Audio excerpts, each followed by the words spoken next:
ہوتا میرے محبوب پاک علیہ السلام نے فرمایا جس عورت جس خاوند کی بیوی بن سور کے بازار جائے وہ دیوس ہے، بن سور کے بے پردہ خوشبو لگا کے بازار جائے وہ دیوس ہے۔ حضور وہ کون ہوتا ہے؟ فرمایا وہ بے غیرت ہے۔ کتنے سخت لفظ ہیں۔ یا رسول اللہ آپ کیا فرما رہے ہیں؟ فرمایا تمہیں حکم دیتا ہوں اگر اسے بے غیرت کہو گے تو کوئی حرج نہیں، وہ دیوس ہے۔ اگلے لفظ سنیں حدیث پاک میں، میرے نبی کریم علیہ السلام نے فرمایا اگر وہ اس پر راضی بھی ہے، اگر وہ اس پر ایک تو جا رہی ہے اور اگر وہ راضی ہے تو دیوس ہے۔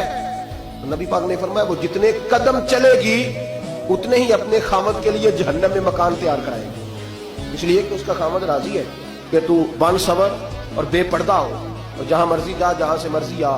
فرمایا وہ اگر اس بات پہ راضی بھی ہے تو وہ دیوس بھی ہے اور اپنے لیے جہنم میں گھر بھی بنا رہا ہے۔ وہ اللہ کی نافرمانی پہ ناراض ہی نہیں ہو رہا، جوتے نہیں پالش کیے تو جھگڑا ہو گیا، روٹی نہیں پکی شام کو تو لڑائی ہو گئی، اگر اس نے اماں کے لیے کپڑے تیار نہیں کیے تو چھٹی کر دی، کہا تجھے رکھنا ہی نہیں، اگر تجھے ایک پورا نہیں لائی تو تیرے لیے طلاق ہے، اور وہ بن سور کے میک اپ کر کے گھوم رہی ہے، سرے عام جا رہی ہے، خود چھوڑ آیا مہندی والے دن اس کو اس کی سہیلی کی شادی میں، اور ولیمے سے اگلے دن مکلاوے سے لوٹ کر کے لینے آیا تو کہتا میں جدید تہذیب کا دل دادا ہوں، مجھے تو اعتبار ہی بڑا ہے، مجھے تو بڑا اعتبار ہے، بیٹی پہ بڑا اعتبار ہے، اس پہ اللہ کے رسول کو بھی بڑا اعتبار تھا، لیکن نبی پاک نے کبھی کسی جگہ بھیجا نہیں، صحابہ کو بھی بڑا اعتبار تھا، ان سے زیادہ پاکیزہ بیٹیاں، سب سے بڑا مجرم وہ ہے جو کہتا ہے مجھے بیٹی پہ اعتبار ہے، مجھے بیوی پہ اعتبار ہے۔ کیا مطلب ہے اعتبار کا؟